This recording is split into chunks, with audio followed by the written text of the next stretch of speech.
அடுத்தடுத்து 2 பேரிடர்களை சந்திச்சோம். 8 மாவட்டங்கள் மோசமா பாதிக்கப்பட்டுச்சு. பாதிப்புகளை சீர் செய்யவும் பாதிக்கப்பட்ட மக்களுக்கு உதவி செய்யவும் 37,000 கோடி ரூபாய் வேணும்னு கேட்டோம். பாதிக்கப்பட்ட மக்களை சந்திச்சு பிரதமர் ஆறுதல் சொல்லல, கேட்ட நிதியும் தரல. ஆனா என்ன சொன்னார் தெரியுமா? நிதியமைச்சர் நிர்மலா சீதாராமனை அனுப்பி வச்சிருக்கிறேன், அவர் பார்த்துட்டு நிதியை ஒதுக்குவார்னு என்கிட்ட பிரதமர் மோடி சொன்னார். சொன்னபடி நிர்மலா சீதாராமன் மட்டும்தான் வந்தார். ஆனா நிதி வரல. நிதி ஒதுக்காம என்ன சொன்னாரு?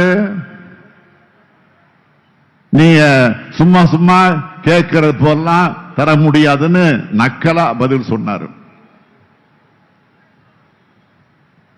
அவருடைய பேச்சுக்களை பார்த்தப்போ ஒரு விஷயம் தெளிவா புரிஞ்சது. அம்மையார் நிர்மலா சீதாராமனை எதுக்காக நிதியமைச்சராக வச்சிருக்காங்கன்னா, இது மாதிரி நக்கலா பதில் சொல்றதுக்கு தான் வச்சிருக்காங்க. மக்களுக்கு உதவி செய்யறத பிச்சேன்னு கொச்சைப்படுத்தினார். யாரு?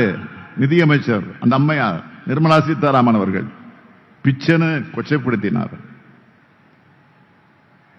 ஆணவ சிந்தனை கொண்டு அவங்க நேற்று ஒரு பேட்டி கொடுத்திருக்கிறாங்க. அதுல 5,000 கோடியே கொடுத்துட்டோம், அதுக்கு கணக்கு கொடுங்கன்னு ஏதோ கந்து வட்டிக்கார மாதிரி பேசியிருக்காங்க. அது முதல்ல ஒன்றிய அரசு கொடுத்த நிதின்னு அவரால் சொல்ல முடியுமா?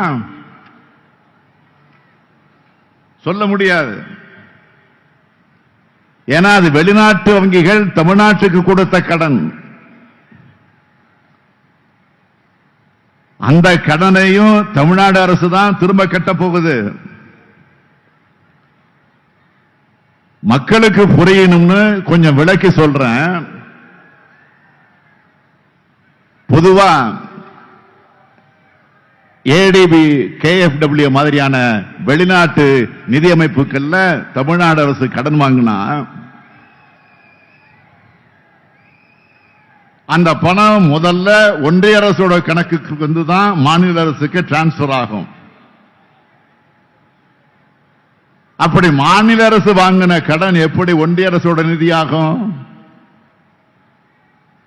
அப்படி வந்த பணத்தை ஒன்றிய அரசு கொடுத்ததாக சொல்றது எப்படி நியாயம்? பொய் சொன்னாலும் பொருந்து சொல்லுங்க அம்மையார் நிர்மலா சீதாராமன் அவர்களே. ஊரை ஏமாற்ற திருக்குறள் சொல்லாம உளமாற ஒரு திருக்குறளை படிங்க. தன் நெஞ்சறிவது பொய்யற்க பொய்த்தபின் தன் நெஞ்சே தன்னை சுடும்.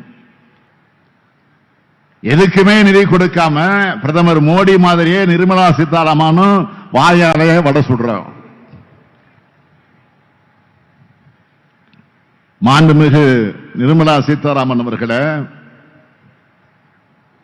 ஓட்டு கணக்கு போட்டு பொய்கள் அள்ளி வீசினா மக்கள் ஏமாந்துடுவாங்கன்னு மனக்கணக்கு போடாதீங்க.